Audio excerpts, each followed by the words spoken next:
nahmaduhu wa nasta'inuhu wa nastaghfiruh wa na'udzu billahi min shururi anfusina wa min sayyiati a'malina may yahdihillahu fala mudhillalah wa may yudlilhu fala hadiyalah. Asyhadu an la ilaha illallah wahdahu la syarikalah wa asyhadu anna Muhammadan abduhu wa rasuluh la nabiyya ba'dah. Ikhwati fillah, hadirin hadirat kaum muslimin dan muslimat yang dimuliakan Allah.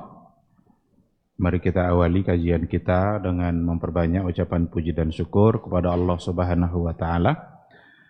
Alhamdulillah sampai pada malam hari ini kita masih sehat, kita masih diberikannya semangat untuk beribadah. Sehingga dengan nikmat iman dan nikmat sehat itulah pada malam hari ini kita bisa berada di rumah Allah yang mulia ini. Mudah-mudahan hati kita semakin tenang, jiwa kita semakin bersemangat untuk dekat dengan Allah Subhanahu wa taala. Mudah-mudahan kita semakin mengerti dengan agama kita, tidak hanya sekedar menjadi ilmu tapi harus diaplikasikan dalam kehidupan keseharian kita. Kita berharap mudah-mudahan umur yang masih tersisa hendaknya senantiasa kita dimudahkan oleh Allah untuk memperbanyak amal saleh. Sama-sama kita juga harus bersalawat dan salam untuk Rasul kita yang mulia Nabi Muhammad sallallahu alaihi wasallam, orang yang sangat kita cintai, orang yang sangat kita rindukan. Tapi cinta dan rindu itu tidak hanya cukup oleh ucapan lisan saja. Bagaimana kita benar-benar serius dalam mencintainya, serius dalam merindukannya. Oleh karena itu perlu bukti-bukti dalam kehidupan keseharian kita. Mudah-mudahan Allah Subhanahu wa taala senantiasa memudahkan kita untuk taat, untuk istiqamah berada di atas sunnahnya sampai akhir hayat nanti. Dan mudah-mudahan kita bisa mendapatkan syafaat dan pertolongan dari beliau di hari mahsyar yang tentu saja atas izin Allah Subhanahu wa ta'ala. Amin, amin ya rabbal alamin. Ikhwati fillah, ma'asyaral hadirin wal hadirat, rahimani Allahu wa iyyakum.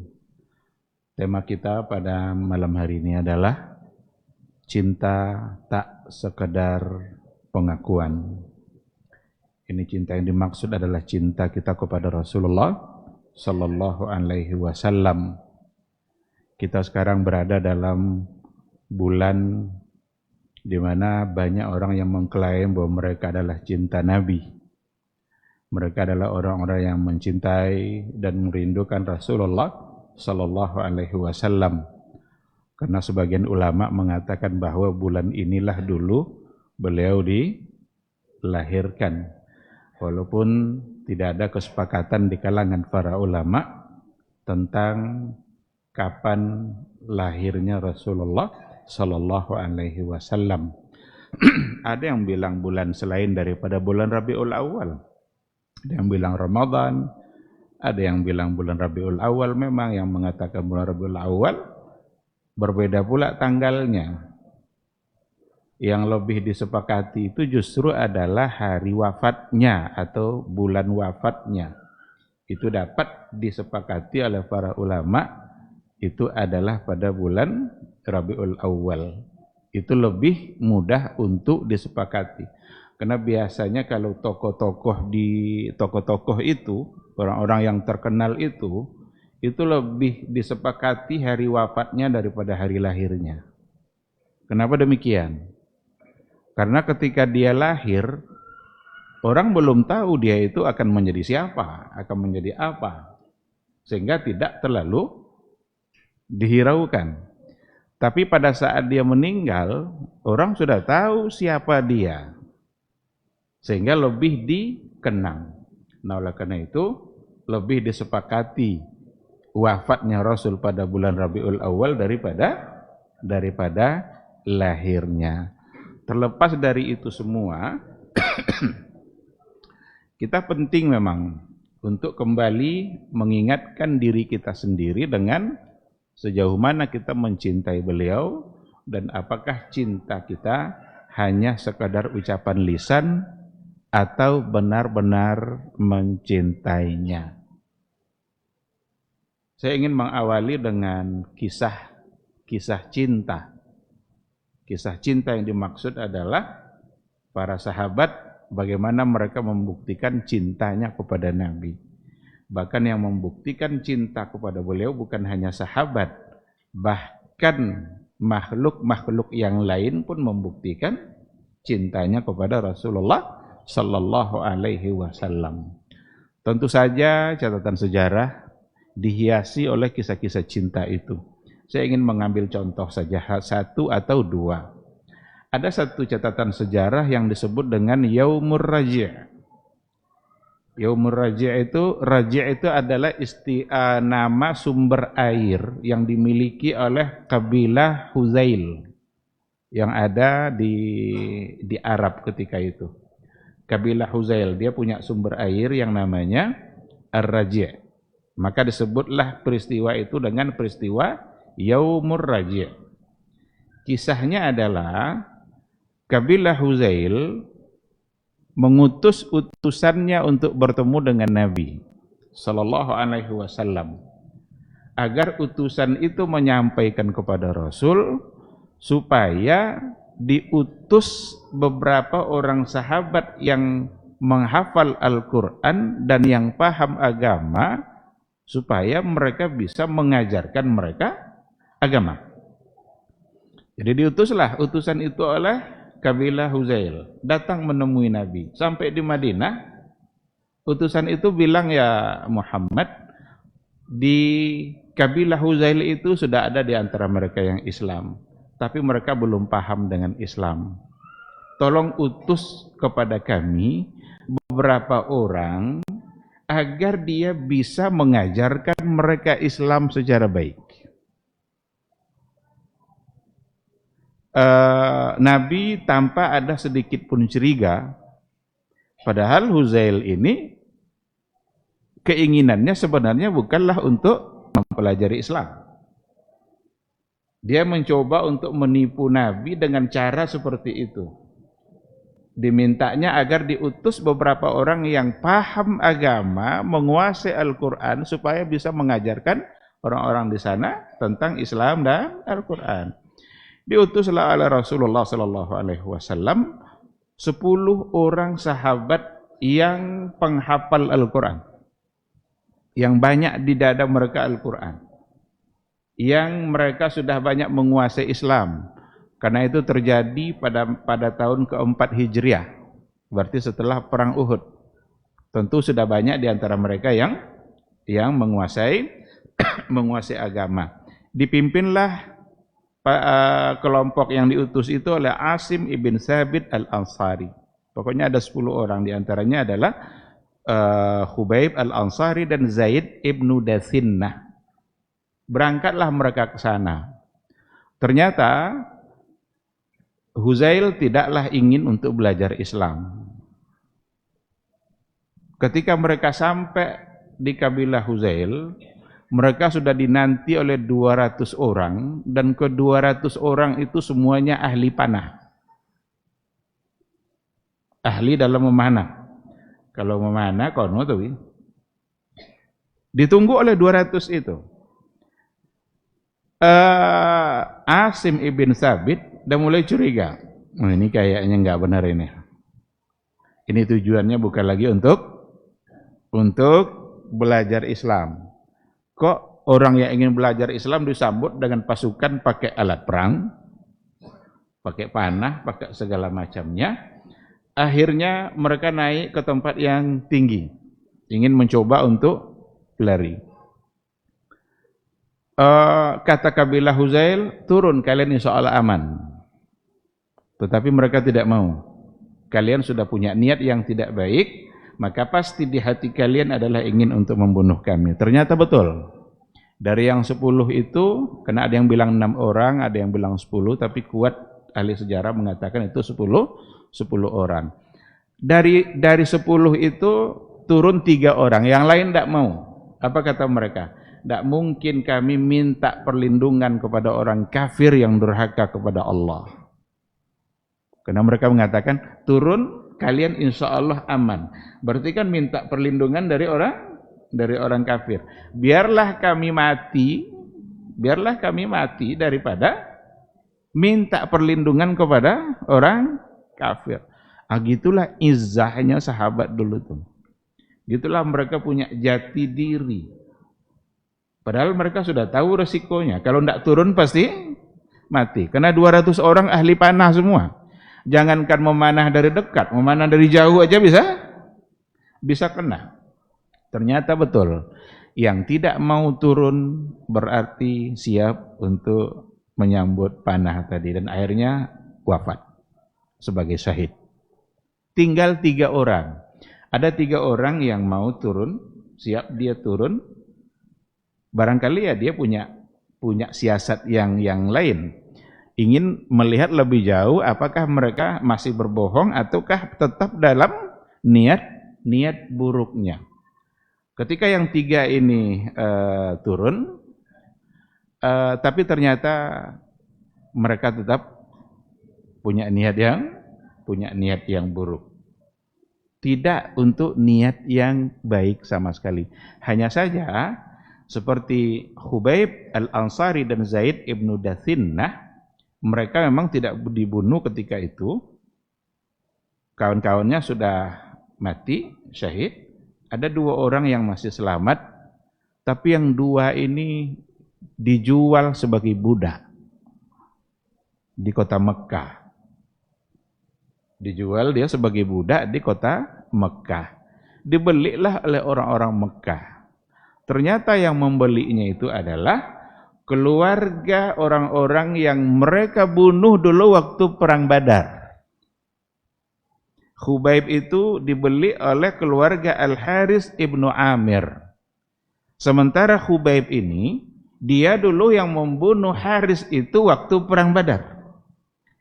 Kira-kira kalau mereka beli, itu untuk dijadikan budak atau untuk dibunuh juga?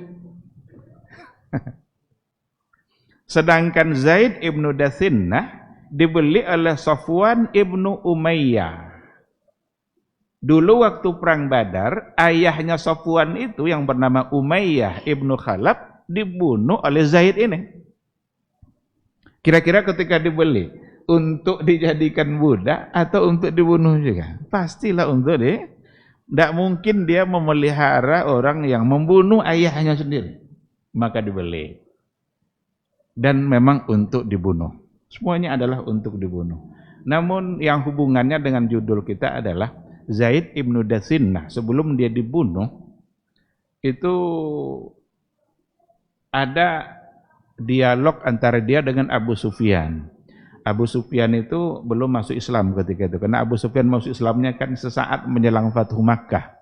Di malam hari besok Fathu Makkah, malamnya itu baru Islam Abu Sufyan. Abu Sufyan bertanya kepada Zaid ibnu Dathinnah. Apa kata Abu Sufyan? Ya Zaid, kamu rela enggak kalau seandainya kami bebaskan, tetapi yang berada di tempat kamu sekarang adalah Muhammad. Jadi kamu bisa bebas, tapi digantikan oleh Muhammad. Maksudnya adalah Nabi Sallallahu Alaihi Wasallam. Mau enggak kamu? Apa kata Zaid? Demi Allah, seandainya Rasul yang namanya Muhammad itu sekarang berada di rumah, ditusuk oleh sedikit duri saja, saya tidak akan pernah rela. Apalagi kalau seandainya dia pula yang menggantikan saya untuk dibunuh. Apa kata Abu Sufyan? Saya tidak pernah melihat seseorang mencintai orang lain melebihi cintanya sahabat Muhammad kepada Muhammad. Jadi ma ra'aitu ahadan minan nas yuhibbu ahadan ka hubbi ashabi Muhammadin Muhammadah. Itu ungkapan Abu Sufyan. Saya tidak pernah melihat seseorang mencintai orang lain melebihi cintanya sahabat Muhammad terhadap Muhammad. Jangankan untuk menggantikan dia dibunuh lalu dia selamat, dia di rumahnya saja bersama istrinya, lalu Nabi Muhammad ketusuk oleh duri kecil, duri itu, saya tidak akan pernah rela untuk itu. Nah, inilah gambaran salah satu dari kisah yang di situ menunjukkan gambaran betapa besarnya memang cinta sahabat Rasul kepada Rasulullah Sallallahu Alaihi Wasallam. Ketika peristiwa itu sampai kepada Nabi, kan kemarin katanya minta diutus untuk diajarkan agama, tapi ternyata mereka semua dibunuh oleh kabilah Huzail. Nah, disitulah salah satu tempat di mana ketika itu Nabi berkunut nazilah, Nabi melakukan kunut nazilah atas musibah yang dihadapi oleh sahabat-sahabat yang tujuan mereka adalah untuk mengajar agama, diutus oleh Nabi, tapi ternyata semuanya dibunuh sebab mereka punya niat yang tidak sebenarnya untuk mempelajari agama. Benar-benar tujuannya adalah untuk membunuh mereka. Padahal yang dikirim Nabi adalah pilihan-pilihan. Itu orang-orang pilihan. Karena agar bisa mengajarkan agama. Tidak mungkin yang diutus Nabi bukan pilihan. Nanti salah ajar. Sengaja dipilih itu. Tapi ternyata semuanya adalah mati, dan kematian mereka adalah sebagai syuhada, sebagai orang yang mati syahid. Ini satu di antara kisah. Nampak di situ oleh kita benar-benar sahabat cinta kepada Rasul, dan cinta mereka tidak hanya di bibir, tidak hanya sekedar pengakuan, benar-benar dibuktikan bahwa mereka lebih mencintai Nabi daripada diri mereka sendiri. Kisah yang kedua, bukan untuk sahabat, bukan untuk manusia, tetapi pohon kurma. Rasulullah Shallallahu Alaihi Wasallam biasanya kalau berkhutbah, dia bersandar di sebuah pohon kurma. Disitulah Nabi menyandarkan dirinya saat dia berkhutbah. Tapi ketika ada yang membuatkan mimbar untuk Nabi karena sudah ada mimbar, maka Nabi pindah ke atas mimbar itu untuk berkhutbah. Pada saat Nabi meninggalkan pohon kurma dan pindah kepada mimbar yang dibuatkan oleh sahabat, terdengarlah ada suara tangis. Seperti bayi yang kehilangan ibunya, seperti bayi yang ditinggalkan oleh orang tuanya. Terdengar suara itu menangis, dan ternyata adalah suara pohon kurma. Pohon kurma saja bisa mencintai Rasulullah Sallallahu Alaihi Wasallam. Jangankan orang, jangankan sahabat-sahabat yang hidup pada masa itu. Pohon kurma yang dimanfaatkan oleh Nabi bersandar ketika dia berkhutbah, ketika ditinggalkan, dia menunjukkan pula cintanya kepada Rasulullah Sallallahu Alaihi Wasallam. Oleh karena itu, kita sebagai umat Islam, kita sebagai umat Nabi Muhammad Sallallahu Alaihi Wasallam, pantaslah untuk mempertanyakan kembali seperti apa cinta kita kepada beliau, seperti apa kerinduan kita kepada beliau. Apakah kecintaan yang selama ini hanya ungkapan-ungkapan begitu saja, hanya pengakuan-pengakuan yang tanpa bukti? Padahal kalau kita tengok hadis-hadis Nabi, bahwa sesungguhnya cinta kepada Rasul itu adalah bagian dari kesempurnaan iman kita kepada Allah dan Rasulullah Sallallahu Alaihi Wasallam. Tidak akan pernah sempurna iman kita kalau seandainya kita belum mencintai Rasul lebih dari segala-galanya. La yu'minu ahadukum hatta akuna ahabba ilaihi min waladihi wa walidihi wan nasi ajma'in. Tidak akan pernah sempurna iman seseorang di antara kalian kalau seandainya dia belum mencintai saya lebih dari cintanya kepada anaknya, atau kepada ayahnya, atau kepada manusia secara keseluruhan. Ada di antara ulama yang juga memberikan penjelasan dalam hadis itu kenapa didahulukan anak daripada ayah. Kan sampai dia mencintai saya lebih dari waladihi wa walidihi. Lebih daripada cinta kepada anaknya dan cinta kepada ayahnya. Kenapa di situ didahulukan anak? Seseorang kalau sudah punya anak, dia lebih mencintai anaknya daripada ayahnya sendiri. Kalau dia sudah punya anak, maka secara fakta dalam kehidupan akan lebih mencintai anaknya sendiri daripada orang tuanya. Itu di antara analisa kenapa didahulukan di situ kata waladihi wa walidihi. Tapi intinya anak, ayah, manusia secara keseluruhan, dirinya sendiri harus rasul yang lebih dia cintai. Termasuk dari mencintai dirinya sendiri. Maka itu ujian bagi keimanan. Ujian dari pengakuan bahwa kita mencintai Allah. Apa kata Imam Al-Hasanul Basri? Kata beliau, idda'a nasun mahabbatallah. Manusia-manusia ini sering mengaku-ngaku mencintai Allah. Fabtalahum bihadhil ayah. Lalu Allah uji mereka dengan sebuah ayat. Dengan ayat ini. Jadi banyak orang yang ngaku-ngaku cinta Allah. Orang yang mengaku cinta Allah tadi itu diuji oleh Allah dengan ayat ini. Apa ayatnya? Qul in kuntum tuhibbunallah fattabi'uni yuhibbukumullah wa yaghfir lakum dzunubakum.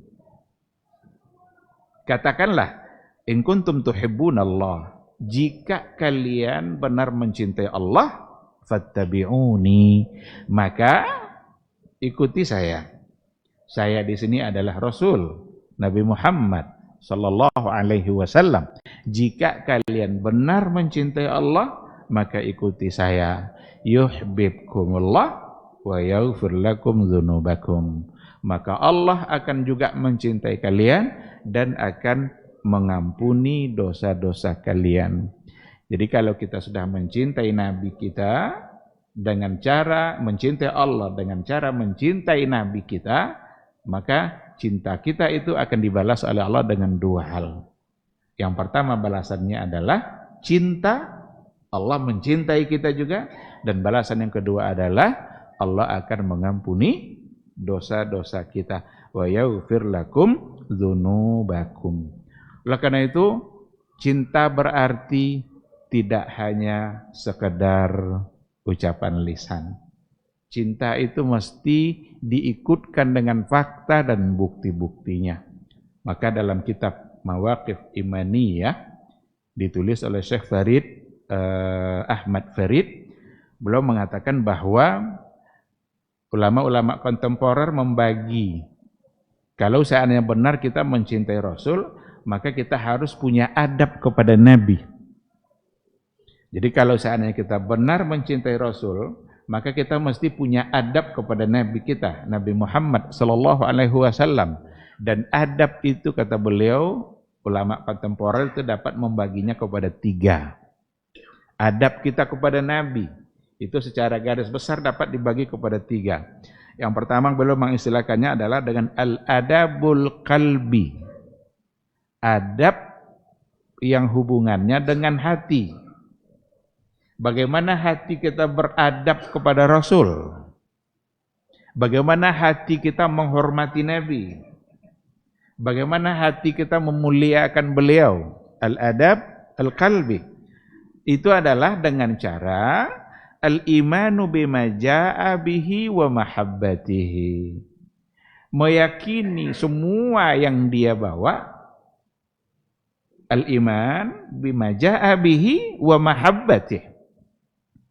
Kita imani, percaya dengan apa yang beliau bawa, wa mahabbatih, sekaligus mencintainya. Jadi bukan sekedar percaya saja, bukan sekedar yakin saja. Kalau seandainya yakin tapi tidak diikuti oleh mencintai, tidak tumbuh ketaatan kita. Kita yakini, kita imani, dan sekaligus kita cintai. Apapun yang dibawa oleh Rasulullah sallallahu alaihi wasallam. Apa saja? Akidah, ibadah, akhlak, muamalah, semua yang datang dari beliau sebagai sebuah syariat jaa bihin nabi, yang dibawa oleh nabi kita Nabi Muhammad sallallahu alaihi wasallam, kita mesti meyakininya, baik yang datang dari Al-Qur'anul Karim ataupun yang datang dari hadis-hadis yang keluar dari mulut beliau sendiri atau dari apa yang beliau lakukan. Ya, kita mesti mencintainya dan sekaligus kita mengamalkannya, kecuali untuk hal-hal yang memang dikhususkan untuk Rasulullah sallallahu alaihi wasallam. Oleh karena itu, apapun yang datang dari Nabi itu sebagai sebuah sunnah, jika memang itu adalah sebagai sebuah sunnatun muttaba'ah, maka harus ada semangat kita untuk mentauladani dan untuk mengikutinya. Terkadang ada di antara sunnah Nabi itu jadi bahan olok-olokan. Ada di antara sunnah Nabi dianjurkan oleh beliau, tapi jadi bahan untuk tertawaan, bahan canda, bahan bombek golak. Padahal itu datang dari Rasulullah sallallahu alaihi wasallam. Ada perintahnya. Soal wajib atau tidak wajib itu lain persoalan, tapi ketika ada perintah yang datang dari Nabi, maka tugas pertama kita sebenarnya adalah untuk melaksanakannya. Amalkan, karena itu kan sunnah Nabi. Cinta apa yang bisa kita berikan kepada Nabi kalau untuk hal-hal yang sederhana saja kita tidak siap untuk mengikutinya. Terlepas nanti dari hukum. Kalau hukum ya barangkali bisa berbeda, tetapi semangat orang yang beriman kepada Nabi tidak mengedepankan hukum. Ketika Nabi kita mengatakan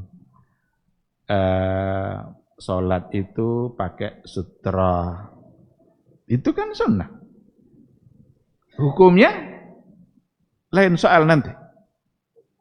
Tetapi ketika kita mengerjakan sholat, apalagi ketika kita sholat secara sendiri, ketika benar hati kita cinta kepada beliau, kita akan berupaya untuk mengambil sesuatu sebagai sutra. Kenapa? Nabi yang nyuruh. Saat kita melaksanakannya, berarti kita akan pasti diberikan ganjaran kebaikan oleh Allah, karena kita sedang melaksanakan apa yang diperintahkan oleh Rasul kita yang mulia. Ketika Nabi mengatakan al-musbilu finnar, yang isbal itu dalam neraka. Isbal itu memanjangkan pakaian di bawah mata kaki. Kadang jadi bahan olok-olokan. Terlepas dari hukum, saya tidak bicara hukum. Nanti kalau seandainya kita bicara hukum, nanti ada persi-persinya. Oh, itu kan kena sombong, itu kan kena keangkuhan. Karena dulu itu adalah pakaian orang-orang jahiliyah yang kalau di bawah mata kaki itu gambaran dari sebuah kesombongan. Kalau bicara hukum nanti akan ada perdebatan seperti itu. Sekarang sebagai umat Nabi Muhammad sallallahu alaihi wasallam, maukah itu wajib ataukah itu di bawah wajib, atau itu haram ataukah makruh? Orang yang benar-benar mencintai beliau, yang pertama sekali yang ada di hatinya adalah bagaimana mengikuti arahan yang datang dari Rasulullah sallallahu alaihi wasallam. Kadang kan beralasan pula dengan apa yang datang dari Abu Bakar. Ketika Nabi menyampaikan persoalan itu, Abu Bakar kan, ya Rasulullah, bagaimana dengan saya ini? Kebetulan sebelah pakaiannya itu di bawah mata kaki, barangkali ya karena ada kondisi-kondisi tertentu. Apa kata Rasul? Innaka lasta mimman yasna'uhu khuyala. Sesungguhnya engkau wahai Abu Bakar itu tuh bukan karena kesombongan. Abu Bakar sendiri apakah terus-terusan dalam keadaan seperti itu? Enggak, sekali dulunya. Setelah itu Abu Bakar bukan berarti membiarkan Pakaiannya. Enggak, ketika itu dia nanya sama Nabi, kok bapak jaga Rasulnya? Itu bukan kamu lakukan karena kesombongan.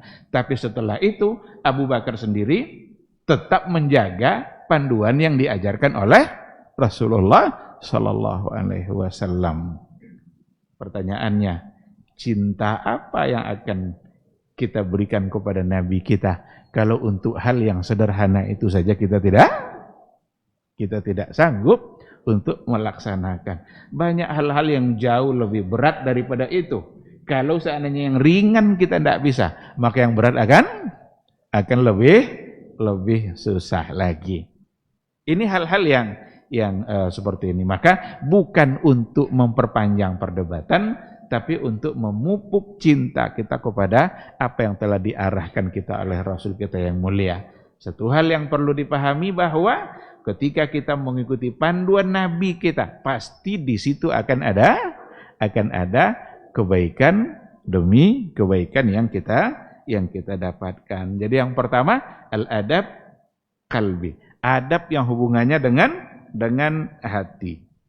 Ada nanti al-adabu al-qauli, adab kita kepada Nabi yang hubungannya dengan qaul, dengan perkataan. Apa contohnya?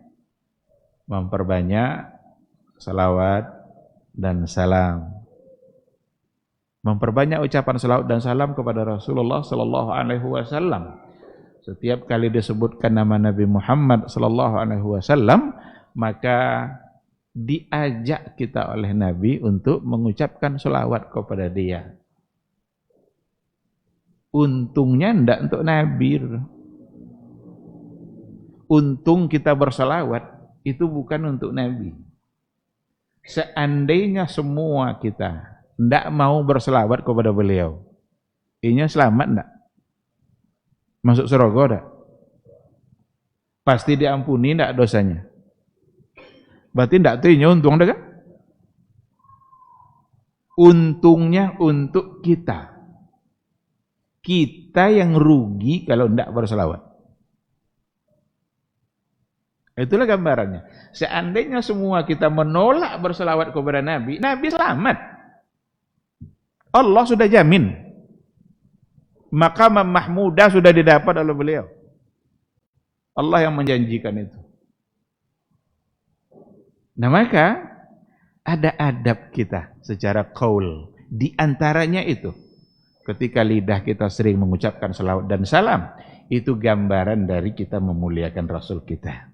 Gambaran dari kita beradab kepada beliau.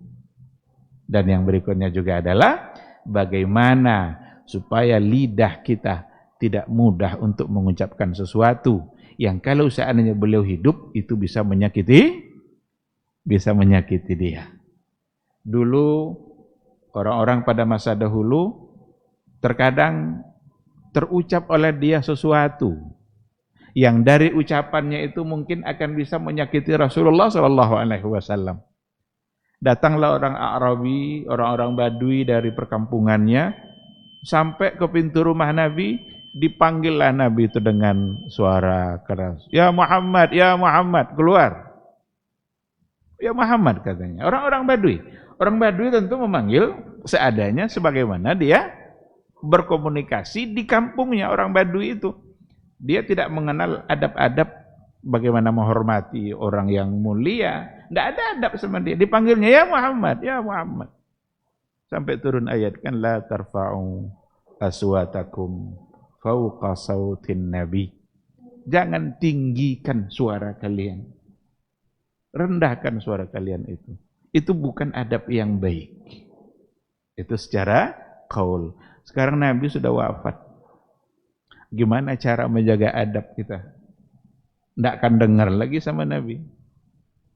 Maka jangan sampai kata-kata kita mengeluarkan sesuatu yang ternyata bertentangan dengan apa yang telah disampaikan oleh Rasulullah Sallallahu Alaihi Wasallam.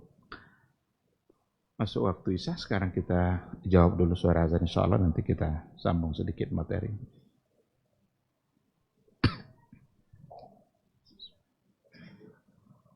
Allahu Akbar.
أشهد أن محمدا رسول الله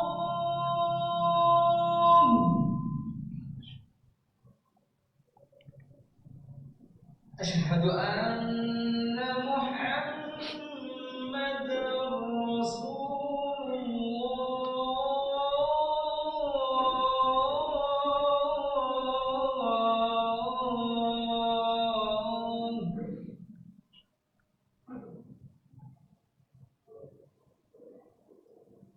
حي على الصلاة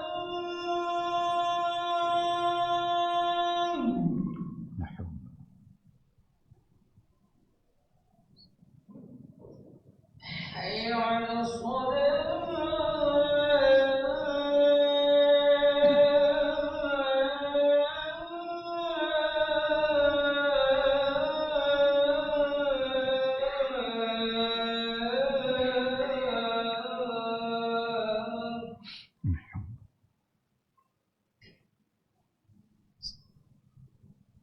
حي على الفلاح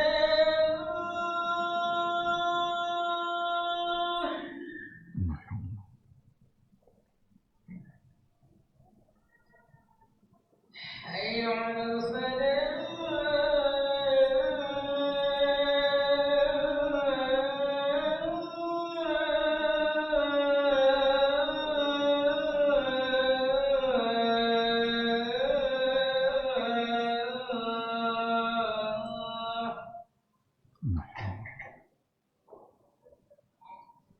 الله أكبر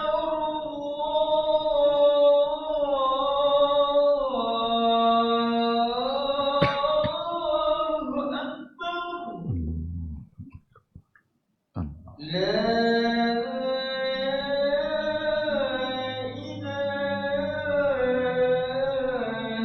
إلا الله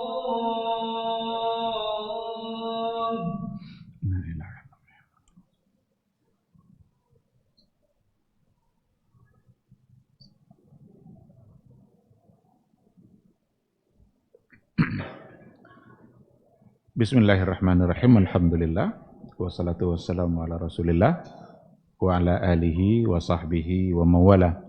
Ikhwati fillah, ma'asyaral hadirin wal hadirat, rahimani Allah wa iyyakum. Jadi ada 3 bentuk adab kita kepada Rasul. Al-adabul qalbi, adab hati kita. Al-adabul qawli, adab perkataan kita. Dan yang ketiga adalah al-adabu al-amali, adab dalam bentuk tindakan kita, perbuatan kita, sikap kita. Lidah kita jaga, hati kita jaga, sikap kita bagaimana. Siapa orang yang akan disebut sebagai beradab kepada Rasulullah sallallahu alaihi wasallam? Maka al-adabul amali itu maksudnya adalah ittiba'u sunnatihi wa ta'addub fi majlisihi. Bagaimana kita sebagai umatnya senantiasa berupaya untuk mengikuti sunnahnya, wa ta'addub fi majlisihi, dan penuh adab dalam majelisnya. Kalau dalam majelis berarti ketika Rasulullah sallallahu alaihi wasallam masih hidup, dan para sahabat dulu mereka sudah sukses untuk menunjukkan adabnya di hadapan Rasulullah sallallahu alaihi wasallam. Benar-benar menjaga adab di hadapan Nabi. Bahkan ada hal-hal yang ingin mereka tanyakan, tapi karena persoalannya sedikit agak sensitif, tidak berani itu sahabat-sahabat besar itu. Takut nanti salah kata, salah ucap. Seperti ada Nabi sholat asar, 2 rakaat Nabi salam. Kalau asar harusnya 4 rakaat, tapi 2 rakaat Nabi salam. Abu Bakar, Umar sebenarnya ingin nanya ini kok 2? Begitulah mereka menjaga, sangat menjaga ketika berada bersama Nabi. Ingin nanya tapi diam. Adalah seorang badui, lagi orang badui nih. Saat ini dibutuhkan orang Badui memang ini. Kalau kayak tadi orang Badui ditegur. Ada orang Badui dipanggil dengan Zulyadain. Apa kata Zulyadain? Ya Rasulullah, kamu lupa. Coba bilang, Abu Bakar tidak pernah berani. Ya Rasulullah, kamu lupa, tidak kemana berani. Tapi orang Badui, ya Rasulullah, kamu lupakah atau sholat sudah dikasar? Apa betulnya Nabi? Kamu tadi 2 rakaat salam. Barulah Rasul menoleh kepada Abu Bakar. Kata Rasul, ya Abu Bakar, asadaka Zulyadain. Wahai Abu Bakar, benar enggak yang diucapkan oleh Zulyadain ini? Barulah Abu Bakar berani ngomong. Benar ya Rasulullah, kamu tadi 2 rakaat lalu salam. Oh, kalau begitu dipanggil semua, karena ada yang sudah keluar dari masjid. Heboh masjid waktu itu. Ada yang tepuk-tepuk paha juga, ini sholat sudah dikasar, sholat sudah dikasar. Akhirnya dipanggil semua.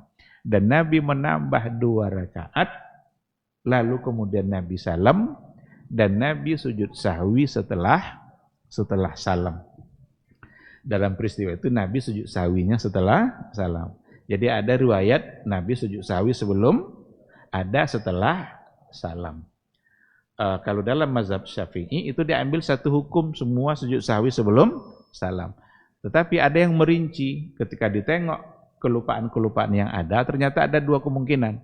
Jika kesalahannya karena mengurangi, berarti sujudnya sebelum salam. Tapi kalau seandainya kesalahannya karena menambah, berarti sujudnya setelah salam. Tadi kok Nabi setelah salam, berarti ada yang ditambah? Ada. Ditambahnya salam pada rakaat kedua. Walau seharusnya belum salam. Itu analisa dari Imam Malik.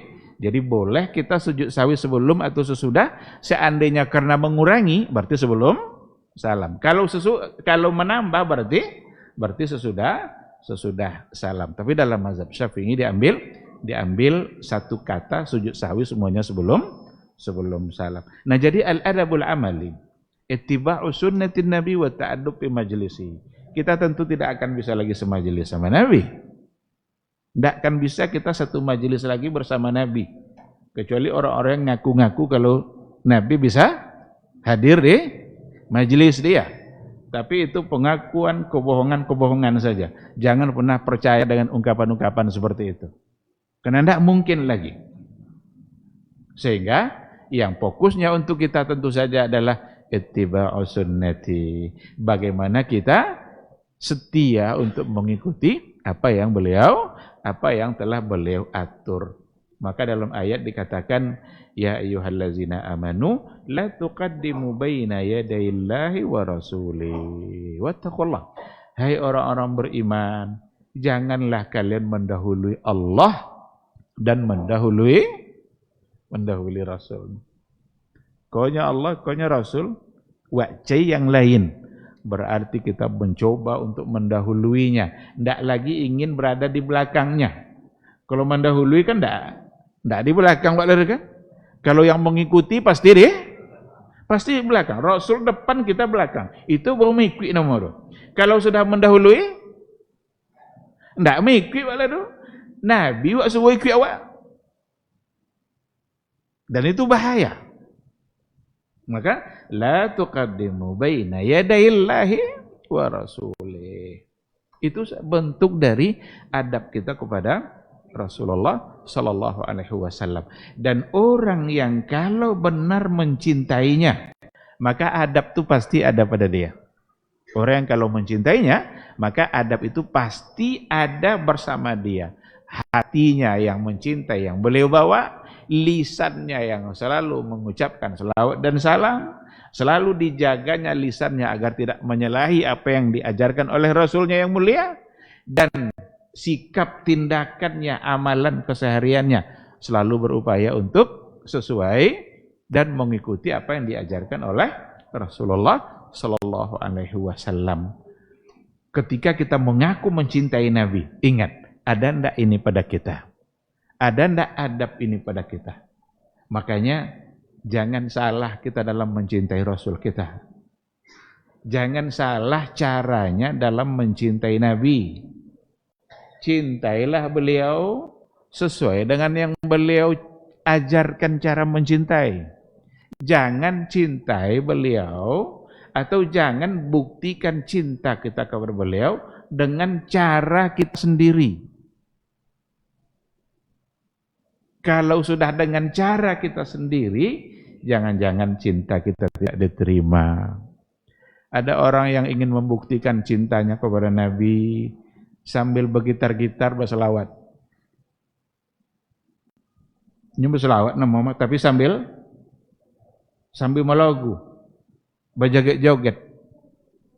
Babuik-buik nama selawat macam-macam nama selawat. Selawat apa nama? Berjoget-joget loh, ha? Selawat koplo nama. Selawat macam-macam dikasih nama.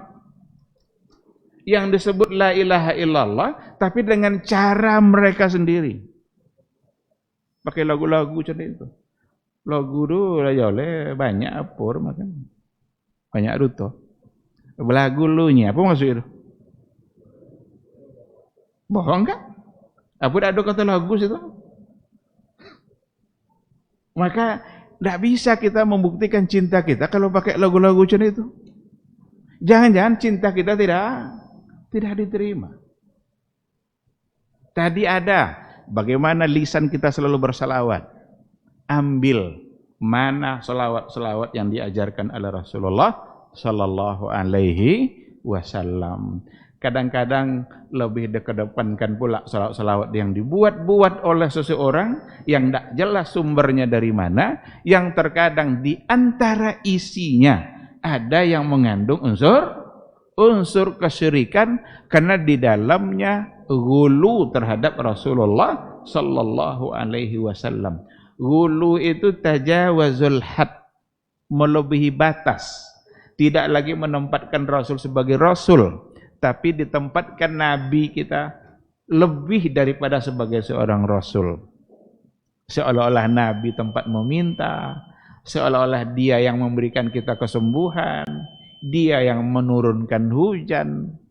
Ada banyak selawat yang dibuat-buat. Kalaulah di dalamnya tidak ada unsur-unsur yang salah, ya barangkali silakan, sekedar memuji Nabi. Tapi bukan sebagai sebuah zikir yang dijadikan ibadah, yang dibaca sekian puluh kali, sekian ribu kali. Kalau sudah sekian puluh kali, sekian ribu kali, sudah menjadikan sebuah ibadah yang bisa-bisa melupakan kita dengan yang diajarkan oleh Nabi sendiri. Padahal yang diajarkan oleh Rasul kita, itulah yang paling baik untuk kita ucapkan. Jelas sumbernya.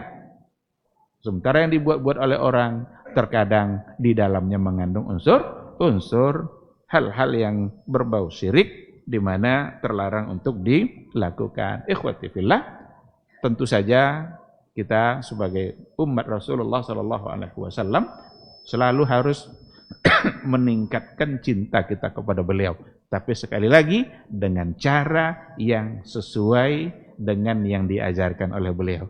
Apa contoh cara yang diajarkan Nabi supaya semakin mencintai dia?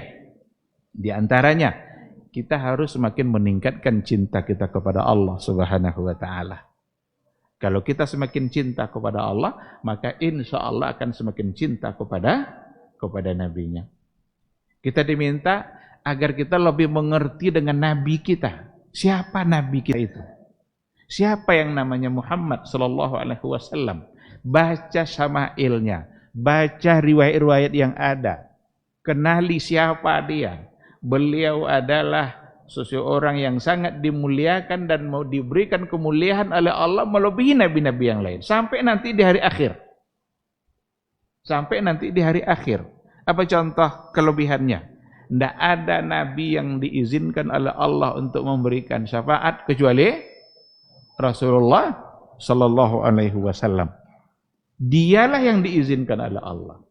Nabi Adam, ada orang yang datang nanti. Dalam riwayat dikatakan, ya Adam, engkau kan nabi yang diciptakan oleh Allah melalui dengan kedua tangannya. Itu nanti di hari akhir tuh. Karena itu kemuliaan kamu, hanya kamu yang seperti itu, diciptakan oleh Allah dengan kedua tangannya, maka beri kami syafaat hari ini. Apa kata Adam? Tidak bisa. Itu bukan kerja saya. Saya tidak pantas untuk melakukan itu karena saya punya dosa yang luar biasa. Walaupun diciptakan langsung oleh Allah dengan dua tangannya. Maka tidak boleh ditolak hadis ini dengan alasan menyerupakan Allah dengan makhluk. Karena hadis itu mengatakan Allah punya dua tangan. Sebagaimana yang ada pada ayat. Datang pada Nabi Ibrahim, datang pada Nabi Nuh. Nabi Ibrahim bilang, saya tidak sanggup, tidak bisa berikan syafaat. Karena dulu selama hidup saya pernah terpaksa berbohong 3 kali. 3 kali seumur hidup Ibrahim. Tidak lo sengaja baru terpaksa berbohong. Padahal tujuannya bukan berbohong. Sampai pada akhirnya kepada Nabi Muhammad sallallahu alaihi wasallam. Maka kita kenali itu. Sehingga hadis Nabi juga mengatakan, ana sayyidu waladi Adam yaumal qiyamah wala fakhr.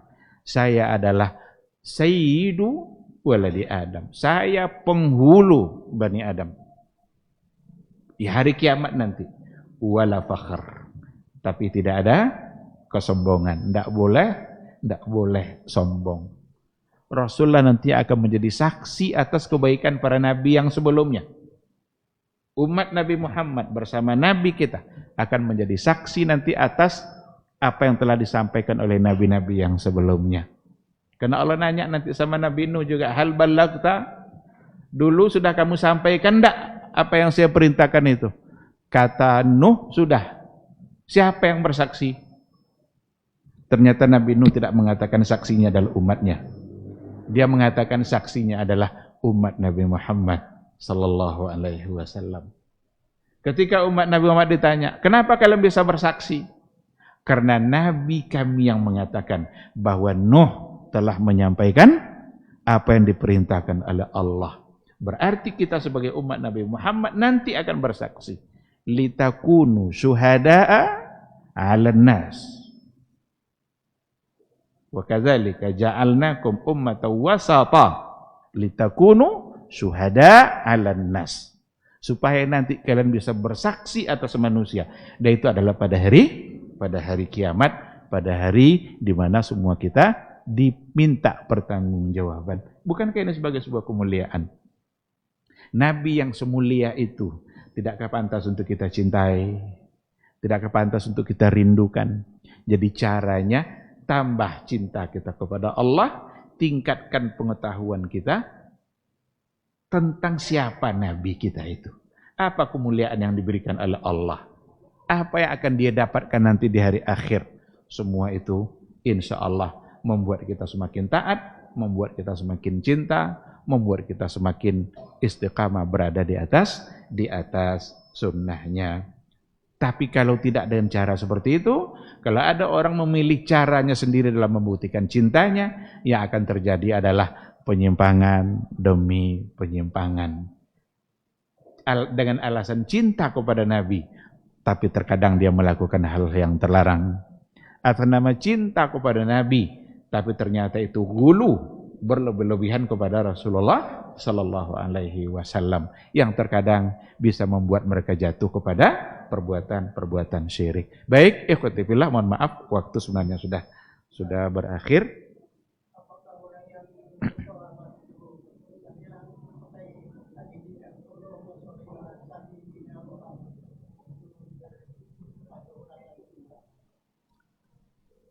Dulu ada sahabat bertanya kepada Rasulullah sallallahu alaihi wasallam, "Ya Rasulullah, kami sudah tahu bagaimana cara bersalam kepadamu. Tapi tolong ajarkan pula kepada kami bagaimana cara kami bersalawat." Diajarkanlah oleh Rasul kita yang mulia, kalau kalian ingin bersalawat, maka ucapkanlah Allahumma salli ala Muhammad wa ala ali Muhammad. Itu yang diajarkan oleh Rasulullah sallallahu alaihi wasallam. Nah, oleh karena itu, pada saat tasyahud umpamanya, kita berselawat. Pakai yang diajarkan Nabi ini. Tapi ada nanti saatnya di luar itu. Di luar kita dalam bentuk ucapan secara langsung berselawat. Ketika menyebut nama Nabi, lalu kita sebutkan mungkin Sayyidina wa Habibina, Syafi'ina. Karena itu menunjukkan pengagungan dan penghormatan kita kepada beliau. Maka itu tidak mengapa. Tapi jika dalam bentuk berselawat yang masyru' dalam sebuah ibadah, maka yang paling tepat adalah membaca apa yang telah diajarkan oleh Rasulullah sallallahu alaihi wasallam. Seperti dalam salat yang tadi itu. Maka apa yang diajarkan Nabi itulah yang paling pas untuk kita amalkan. Dan di luar itu kalau kita mau menyebutnya macam-macam tuh Habibina Muhammad sallallahu alaihi wasallam au syafi'ina. Dia yang memberikan syafaat nanti, maka insyaallah tidak mengapa. Wallahu subhanahu wa ta'ala a'lam. Baik, saya kira sampai di sini kajian kita malam hari ini.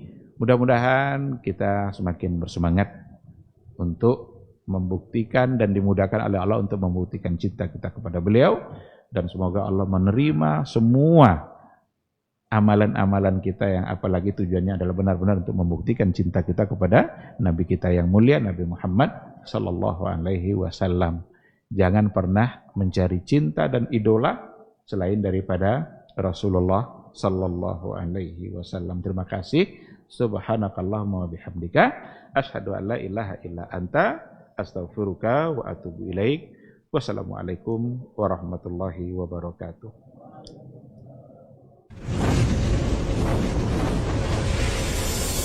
Baba TV Sunnah, belajar agama baru alim.